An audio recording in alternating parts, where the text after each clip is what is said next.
பீகார் தேர்தல் முடிவுகளில் வெற்றியை தீர்மானிக்கிறதுல சாதி எப்போதும் ஒரு முக்கிய பங்கை வகித்து வந்திருக்கிறது.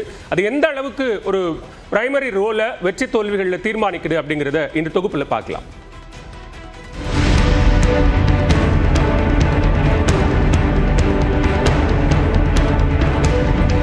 இந்திய அரசியலின் போக்கை தீர்மானிக்கும் முக்கிய மாநிலங்களில் ஒன்று பீகார்.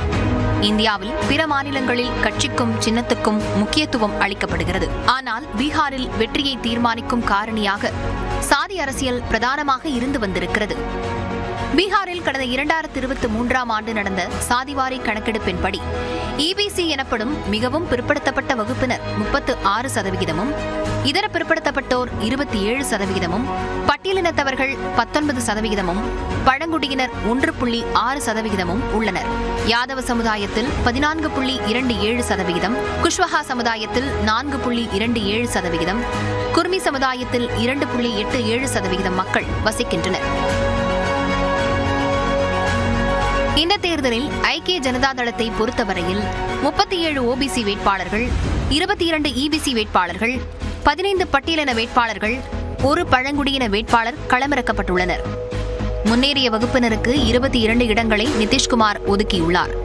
அதே சமயம் கூட்டணி கட்சியான பாஜக முன்னேறிய வகுப்பினருக்கு 49 இடங்களை ஒதுக்கியுள்ளது.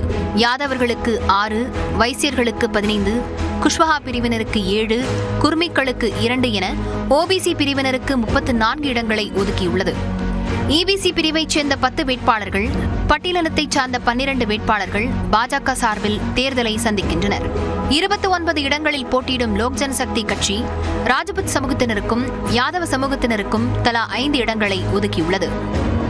மகாகத்பந்தன் கூட்டணியில் ராஷ்டிரிய ஜனதா தளம் தான் போட்டியிடும் 143 இடங்களில் 51 இடங்களை யாதவர்களுக்கு வழங்கியுள்ளது.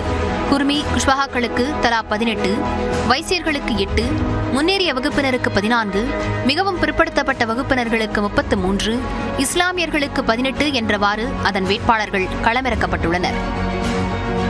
காங்கிரசுக்கு ஒதுக்கப்பட்ட 61 இடங்களில் 21 தொகுதிகளில் முன்னேறிய வகுப்பினரை களமிறக்கியுள்ளது. யாதவர்களுக்கு 5, மிகவும் பிற்படுத்தப்பட்ட வகுப்பினர்களுக்கு 6, வைசியர்களுக்கு 3 தொகுதிகள் ஒதுக்கப்பட்டுள்ளன. இதேபோன்று பிற கட்சிகளும் சாதிவாரி வாக்காளர்களை மனதில் வைத்து அதன் வேட்பாளர்களை தேர்வு செய்துள்ளன.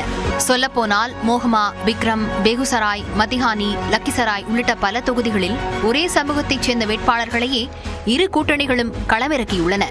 முந்தைய தேர்தலில் இஸ்லாமிய வேட்பாளர்களுக்கு 14 இடங்களை வழங்கிய தேசிய ஜனநாயக கூட்டணி இந்த முறை 4 பேருக்கு மட்டுமே வாய்ப்பளித்துள்ளது. எதிர்க்கட்சிகள் கூட்டணியான மகாகத்பந்தனில் ஆர்ஜேடி 18, காங்கிரஸ் 10 இஸ்லாமிய வேட்பாளர்களை களமிறக்கியுள்ளன. அசாதுதீன் ஓவைசி கட்சியில் 12 இடங்களில் இஸ்லாமியர்கள் போட்டியிடுகின்றனர். பீகாரின் மொத்த மக்கள் தொகையில் பூமிஹார் வெறும் 2.9% மட்டுமே. ஆனால் அரசியலில் அவர்கள் வகிக்கும் பங்கு அதிகம். இந்த தேர்தலும் விதிவிலக்கல்ல. இந்த தேர்தலில் பாஜக 32 பூமிஹார் வேட்பாளர்களையும் மகாகத்பந்தன் 15 பேரையும் நிறுத்தியுள்ளது. பொதுவாக பீகாரில் மிகவும் பிற்படுத்தப்பட்ட வகுப்பினரில் விளிம்பு நிலையில் உள்ள பிந்த், மல்லா, கேவாத், நிஷத், லோனியா போன்ற சமுதாயத்தைச் சேர்ந்தவர்கள் பெரும்பாலும் ஆர்ஜேடியை ஆதரித்து வருகின்றனர். இதேபோன்று இஸ்லாமியர்களும் யாதவர்களும் ஆர்ஜேடியின் தீவிர வாக்கு வங்கியாக உள்ளனர். ஆனால் 2005இல் இந்த கணக்குகளில் மாற்றம் ஏற்பட்டது போல் இப்போதும் நடக்க வாய்ப்பு இருக்கிறதா என்பதை பொறுத்திருந்துதான் பார்க்க வேண்டும். பீகார் சட்டமன்ற தேர்தலில் சாதி எந்த அளவுக்கு ஒரு முக்கிய பங்கை ஆற்றுகிறது அப்படிங்கிறது தொடர்பான தொகுப்பை பார்த்தோம்.